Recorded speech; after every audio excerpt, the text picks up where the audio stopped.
Desejo um bom dia a todos. Bom, vou lançar aqui uma série de vídeos, né, sobre, primeiramente, os Atos dos Apóstolos e depois as cartas, né, sobre o Novo Testamento em si.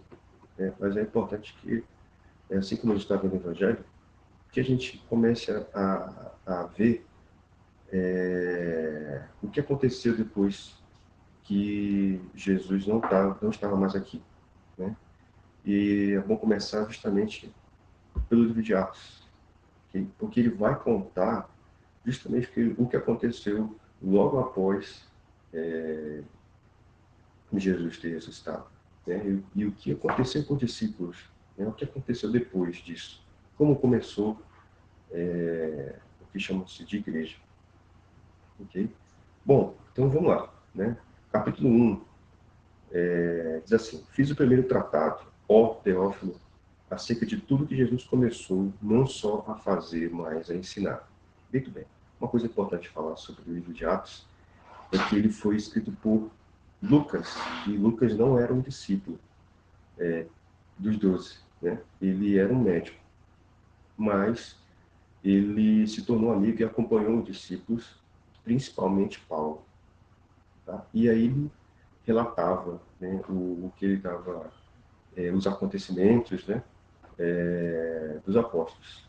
Por isso que ficou atos, né, de atitudes, né, ações dos apóstolos.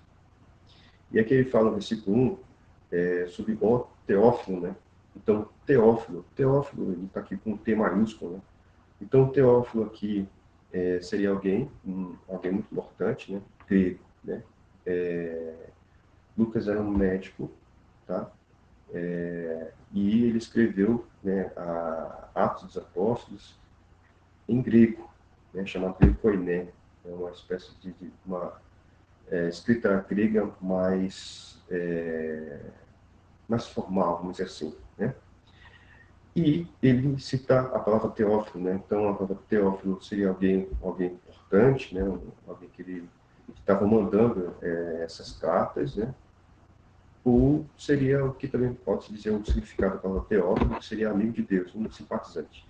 Né? A ideia de Lucas aqui era espalhar a palavra, né? Espalhar o evangelho, para os gentios, né? Que foi uma coisa que Paulo fez. Né? Essa foi principalmente o ministério de Paulo. Né? Versículo 2. Até ao dia em que foi recebida em cima, depois de ter dado mandamentos pelo Espírito Santo aos apóstolos que escolheram. Né? Está falando de Jesus aqui, não é isso? E também está falando do Espírito Santo, uma coisa que a gente já falou também. Né? Jesus falou aos seus discípulos que ele iria, mas que não deixaria os discípulos órfãos, deixaria com eles um outro, ele chama de o Consolador, né? Que é um Espírito Santo, que não é mais uma pessoa, né, como Jesus, não é um profeta, né, não é, mas sim um Espírito, o Espírito Santo, né, que eles sentiriam, e que a gente pode sentir também, né, aos apóstolos que eles escolheram. 3, aos quais também, depois de ter padecido, né, estou falando de Jesus, padecido seria ter sofrido até a morte, né, de cruz, se apresentou vivo, com muitas provas infalíveis, sendo visto por eles por espaço de 40 dias, e falando das coisas concernentes ao reino de Deus. Né? Então, depois do terceiro dia, no qual ele ressuscitou, que os romanos, os guardas romanos estavam ali guardando, né, o sepulcro, né, que era uma pedra, uma caverna, que tinha uma pedra que ficava na frente, seria uma porta, né? E os romanos estavam ali guardando, porque eles temiam, né? E também foi um pedido também dos fariseus, né? É que fosse guardado ali o local, né? Para que ninguém tivesse por exemplo, o perigo, né, de alguém ir lá e roubar o corpo de Jesus para depois anunciar que ele teria ressuscitado, né? E o que de fato aconteceu é que a porta não foi aberta e ele não estava mais lá, né? Na verdade, tinham anjos, né, no local. É isso. E é isso aconteceu no terceiro dia. Né? E depois disso, os discípulos ouviram e continuaram vendo durante 40 dias. E durante esses 40 dias, eles ouviram muita coisa de Jesus. Né? Não mais como no corpo físico, mas agora em um outro tipo de corpo. Isso, e foram provas infalíveis. Muita gente viu. 4. E estando com eles, determinou-lhes que não se ausentassem de Jerusalém, mas que esperassem a promessa do Pai, que disse ele, de mim ouvistes. Né? Sim, porque na verdade João batizou com água, mas vós sereis batizados com o Espírito Santo, não muito depois destes dias. 6. Aqueles, pois, que se haviam reunido, perguntaram-lhe, dizendo, Senhor, restaurarás tu, nesse tempo, o reino de Israel? 7. E disse-lhes, não vos pertence saber os tempos ou as estações que o Pai estabeleceu pelo seu próprio poder. 8. Mas recebereis o poder do Espírito Santo, que há de vir sobre vós, e semeeis testemunhas, tanto em Jerusalém como em toda a Judéia e Samaria, e até aos confins da terra. Versículo 8.